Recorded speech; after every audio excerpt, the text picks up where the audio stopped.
Hi guys, welcome to my channel education file. आप हमारे channel को सब्सक्राइब कर सकते हैं बीएड एंड टीचिंग एग्जाम से रिलेटेड वीडियोज के लिए। प्लेलिस्ट में बहुत सारे वीडियोज हैं और अगर आपको कोई वीडियो सर्च करना है तो आप यहाँ पे जाके सर्च कर सकते हैं और जाते जाते बेल आइकन दबाना ना भूलेगा। Hi guys, welcome to my channel education file और आज हम पढ़ने वाले हैं educational philosophy of Shri Aurobindo ji की। ठीक है, तो ये अंडरस्टैंडिंग एंड डिसिप्लिन्स वाली प्लेलिस्ट में मैं ऐड कर दूंगा और ये सीटेट में भी सिलेबस का पार्ट है। ठीक है, और आपके बीएड में हो एमएड में हो आप देख सकते हो वीडियो, नो प्रॉब्लम।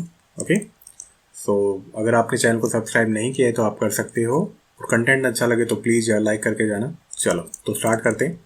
तो इनका एक कोट है जो कि क्या कहता है, पहले हिंदी में पढ़ लेते हैं। तो इन्होंने क्या कहा कि सर्वोच्च सत्य ना तो तार्किक तर्क के कठोर निष्कर्ष है और न ही वैचारिक कथन की पुष्टि करते हैं, बल्कि आत्मा के आंतरिक अनुभव के फल हैं। ऐसा कहना है श्री अरबिंदो जी का सर्वोच्च सत्य के बारे में। इंग्लिश में क्या ये कि the supreme truth are neither the rigid conclusions of logical reasoning nor the affirmation of creedal statement but fruits of soul's inner experience. ठीक है, तो ये किसके बारे में कहते हैं? ये कह रहे हैं सुप्रीम ट्रूथ के बारे में। और भी कोट्स हैं, आप और भी पढ़ सकते हो। एक्चुअली एग्जाम में कोट्स वगैरह लिखने से ना टीचर्स पे अच्छा एक्सप्रेशन पड़ता है कि बच्चे को सब कुछ पता है। चलो स्टार्ट करते हैं। तो श्री अरबिंदो घोष जी का जन्म हुआ था 15 अगस्त 1972 में कैलकाटा में। ठीक है, जो कि आजकल कहलाता है कोलकाता। स्टडी के लिए गए थे इंग्लैंड जब ये 7 साल के थे। और इन्होंने कहाँ पे पढ़ाई की थी? इन्होंने पढ़ाई करी थी कैम्ब्रिज में और वहाँ पे वो रहे थे 14 साल तक। ठीक है, 14 ईयर्स तक वो वहाँ पे रहे थे। और इनकी जो फिलॉसफी है, इनका जो दर्शन है, उस पर किसकी झलक दिखती है? उस पर झलक दिखती है वेदांता की या उपनिषद की। और इनको माना जाता है एक आइडियलिस्टिक पर्सन जो कि स्पिरिचुअलिटी पे या भगवान पे बिलीव करता है। ओके, ये बहुत ही अच्छे थे बाकी लैंग्वेजेस में भी। इंग्लिश में बहुत अच्छे थे, लैटिन भी आती थी, नहीं ग्रीक लैंग्वेज भी आती थी, फ्रेंच भी आती थी, जर्मन लैंग्वेज और स्पेनिश लैंग्वेज भी आती थी। ये बहुत ही इंटेलिजेंट थे। इन्होंने इंडियन सिविल सर्विस का एग्जाम भी क्लियर किया था जो कि ब्रिटिश गवर्नमेंट के अंतर्गत होता था पहले। चलो देन क्या है, तो जब ये इंग्लैंड से लौट के आए 1893 में, तो इन्होंने बड़ौदा कॉलेज जो कि है गुजरात में, वहाँ पे as a professor of English join किया। ठीक है, इन्होंने और भी लैंग्वेजेस सीखी, जैसे कि गुजराती भी इन्होंने सीखी, बंगाली भी सीखी, मराठी भी सीखी, मतलब बंगाली तो ऑफकोर्स इन्हें आती ही थी, और संस्कृत भी सीखी इन्होंने। ठीक है, चलो उसके बाद ये इंडियन नेशनल कांग्रेस में ज्वाइन हो चुके थे और ये उसके बाद बन गए एक एक्टिव फ्रीडम फाइटर। ठीक है, आज़ादी की लड़ाई में बहुत ही एक्टिव तरीके से इन्होंने पार्टिसिपेट किया। तो इन्होंने 2 डेली या कह सकते हो पत्रिका निकाली। इंग्लिश में जो पत्रिका थी उसका नाम था वंदे मातरम और बंगाली में एक पत्रिका थी जिसका नाम था युगांतर। ठीक है, तो ये दोनों नाम याद रखना आप लोग।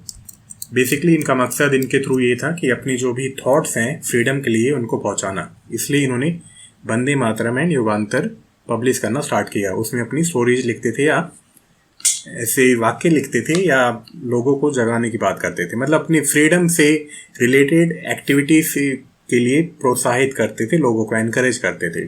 ओके, श्री अरबिंदो जी और क्या हैं?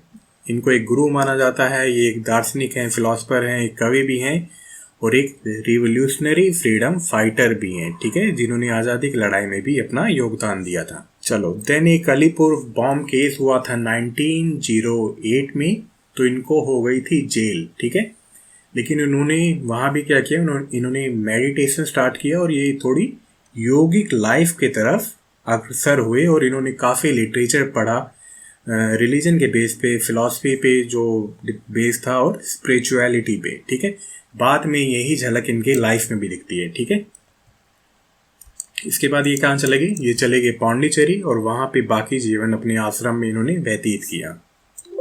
ठीक है, एक स्टोरी की तरह सुनते जाओ, बहुत ईजी है, बहुत अच्छे से है। और इन्होंने एक सिटी ऑफ ह्यूमन यूनिटी भी स्टार्ट करी, ओरोविल जिसका नाम है।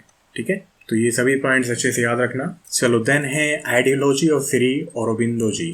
तो ये क्या मानते थे? ये मानते थे कि जो एजुकेशन है, जो शिक्षा है, वो कैसी होनी चाहिए? इंटीग्रल एजुकेशन होनी चाहिए। ठीक है, जिसमें किसका विकास हो? स्पिरिट का, मतलब अंतरात्मा का, माइंड का विकास हो और बॉडी का विकास हो। मतलब एजुकेशन ऐसा हो कि आपकी मेंटल ग्रोथ, फिजिकल ग्रोथ, आपकी स्पिरिचुअलिटी की ग्रोथ, ये सभी चीज़ें हों। क्लियर है? ये मानते थे कि टीचर क्या होते हैं? फैसिलिटेटर होता है, मतलब एक सुविधा दाता होता है, एक गाइड होता है। सपोज बच्चे का गोल ये है तो बच्चा यहाँ भटक रहा है, तो गाइड की ड्यूटी क्या बनती है? बच्चे को इस तरफ मोड़ दे। ठीक है, इनका मानना ये था कि एक टीचर को फैसिलिटेटर या गाइड की तरह काम करना चाहिए और बच्चों को अपने एम की तरफ जाना चाहिए, मतलब उसकी मदद करनी चाहिए उसके एम तक पहुंचने के लिए। और ये क्या चाहते थे? इनके अकॉर्डिंग एजुकेशन क्या है जो कि हमारे देश के लिए इम्पोर्टेंट है, वो होना चाहिए हमारी सोल के लिए। मतलब इंडियन सोल जो है, हम क्या है, कल्चर से बहुत जुड़े हुए हैं, सामाजिक तौर पे बहुत ही ज़्यादा आपस में मिले जुले हैं, मतलब मिलजुल के रहते हैं। और हमारी जो फैमिली है, ऐसी फैमिली या ऐसा कल्चर बहुत कम देखने को मिलता है जहाँ पे माँ बाप लास्ट तक साथ में रहते हैं। तो इन्होंने कहा कि एजुकेशन ऐसा ना हो कि जो कि टोटली बेस्ड हो पास्ट पे, उसको कैसे चेंज होना है? उसको चेंज होना है फ्यूचर के डिमांड के साथ भी। ठीक है ना? अगर हम पिछली चीज़ें पढ़ते रहेंगे या पास्ट में जो भी चीज़ें थी वो पढ़ते रहेंगे तो हो सकता है हम फ्यूचर के लिए तैयार ना हो पाए। तो इनका कहना था कि जो पास्ट में चीज़ें हैं उन्हें भी पढ़ना चाहिए, लेकिन फ्यूचर की डिमांड के अकॉर्डिंग पढ़ाई करना या एजुकेशन देना बहुत ज़रूरी है ताकि देश की तरक्की हो सके। आई होप आप समझ गए ये पॉइंट। ठीक है, चलो एम्स ऑफ एजुकेशन क्या है अकॉर्डिंग टू इंटीग्रल एजुकेशन।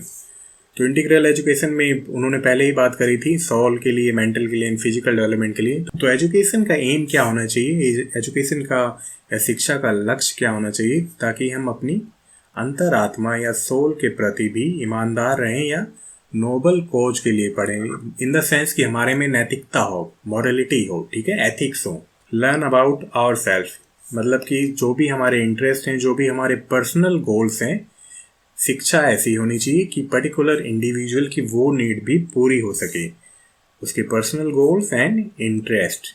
ठीक है, कि पर्टिकुलर इंसान के इंटरेस्ट क्या है लाइफ में। फिजिकल डेवलपमेंट, इन्होंने कहा कि फिजिकल डेवलपमेंट के बिना शिक्षा लेना बहुत ही मुश्किल है, और जो कि सही भी है। अगर आपका स्वास्थ्य अच्छा है तो आपका मन भी अच्छा होगा, है ना। Healthy minds lives in a healthy body, तो वही कहावत है।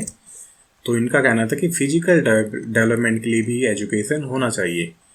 देन अगेन मॉरलिटी की बात होती है, इन्होंने कहा कि एजुकेशन ऐसा होना चाहिए जो कि इंडिविजुअल्स में मोरल कैरेक्टर्स डेवलप करे। ठीक है, एक नैतिक भाव भी हो, नैतिकता भी आए लोगों में, और बुरे विचार छोड़ के वो अच्छे विचार ही ग्रहण करें।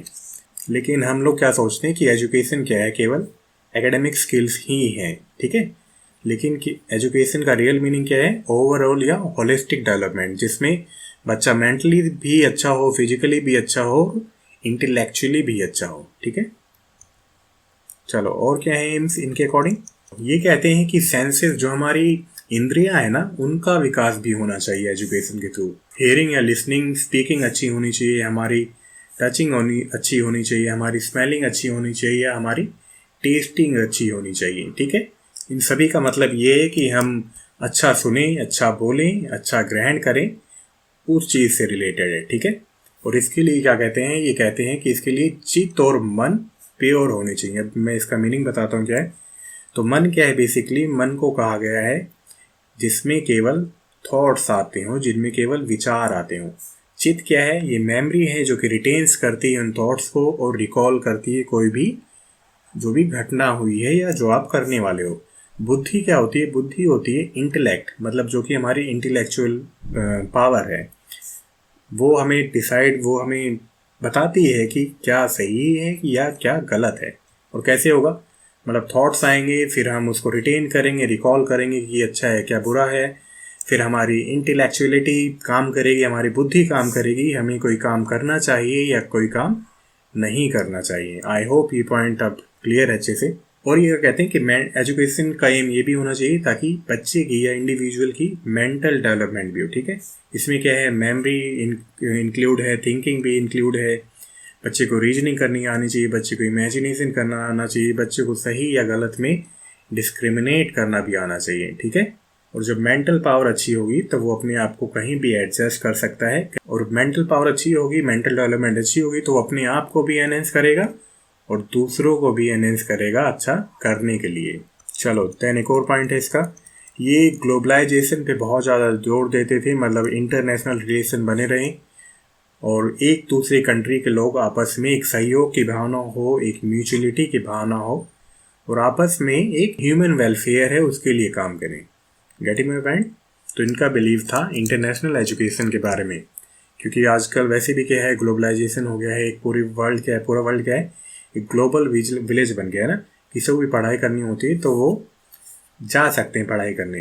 कितनी पुरानी बात है, लेकिन उन्होंने उस टाइम ही ऐसा सोचा था। ठीक है, आई होप ये पॉइंट क्लियर है कि वो चाहते थे कि लोगों में एक सद्भाव की भावना हो, लोगों में एक हेल्पिंग नेचर हो, ताकि वो ह्यूमन वेलफेयर के लिए काम करें। ठीक है, तो इनका जो एजुकेशन का एम था बेसिकली ये भी था कि एक इंटरनेशनल एजुकेशन स्थापित किया जाए जहाँ पे लोग अपने विचारों को शेयर करें।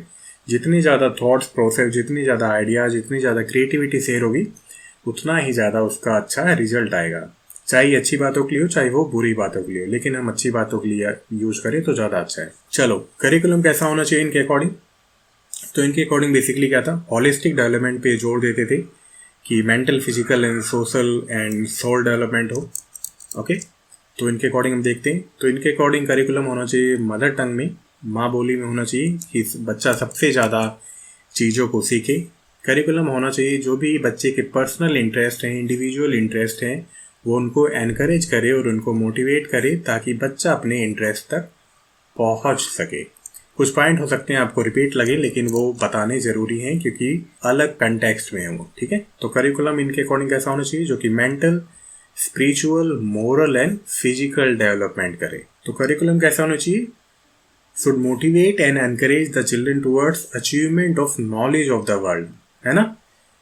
पूरी दुनिया की जानकारी होना भी क्या है, एजुकेशन या पाठ्यक्रम का ही काम है। पाठ्यक्रम में ऐसी चीज़ें होनी चाहिए, करिकुलम में ऐसी चीज़ें होनी चाहिए जो कि बच्चे को मोटिवेट करें, एनकरेज करें दुनिया भर की जानकारी हासिल करने में। करिकुलम ऐसा होना चाहिए जो कि बच्चों को क्रिएटिव बनाए या कंस्ट्रक्टिव अप्रोच बनाए, बच्चे अपने ज्ञान का निर्माण स्वयं कर सकें।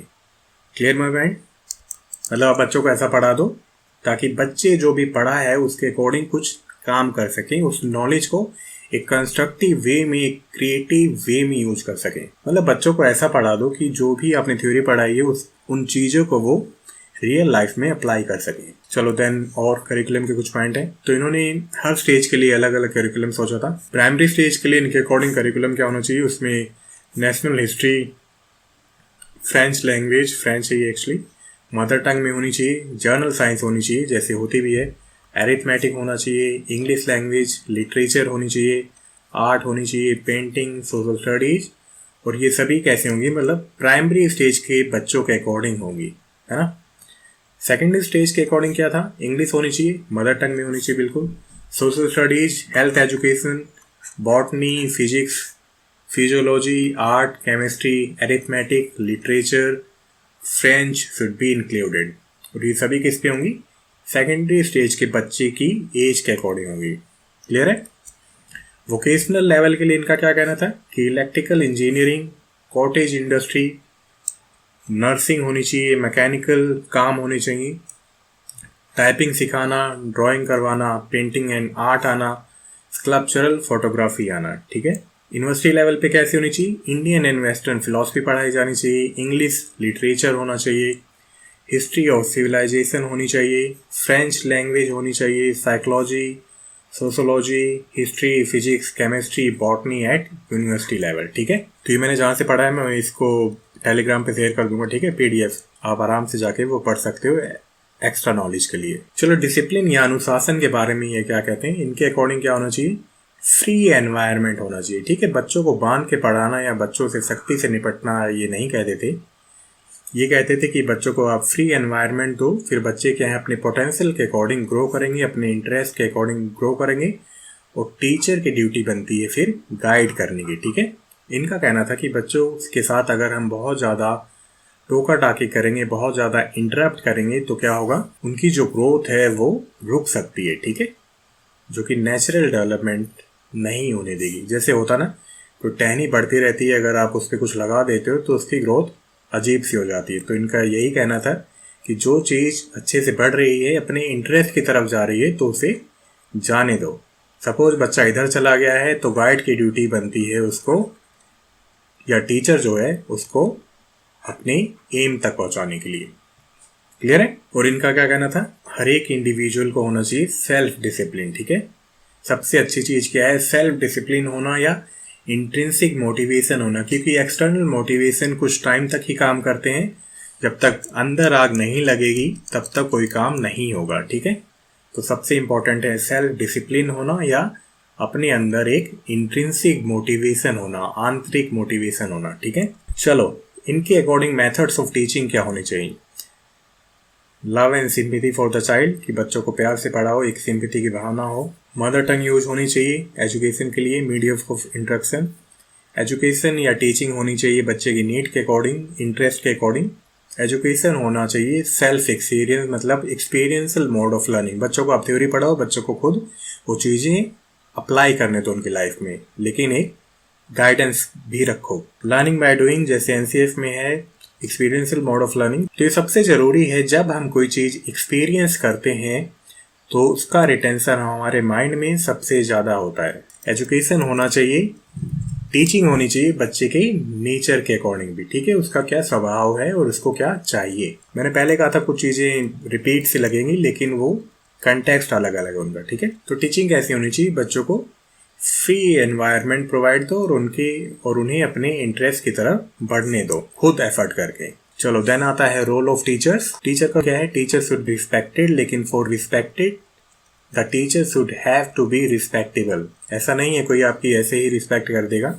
अगर आपको रिस्पेक्ट चाहिए तो आपको उसके लायक बनना होगा। ठीक है, क्योंकि टीचिंग क्या है, बहुत ही ज़्यादा जिम्मेदारी वाली जॉब है। ठीक है, और आपको कोई ऐसे ही रिस्पेक्ट नहीं देने देगा, आपको मतलब कोई रिस्पेक्ट आपकी ऐसे नहीं करेगा, आपको रिस्पेक्टेबल बनना होगा ऐसे काम करके, ऐसी उनके सामने एक छवि प्रस्तुत करके, मतलब एक मिरर इमेज बन के, एक मॉडल बन के।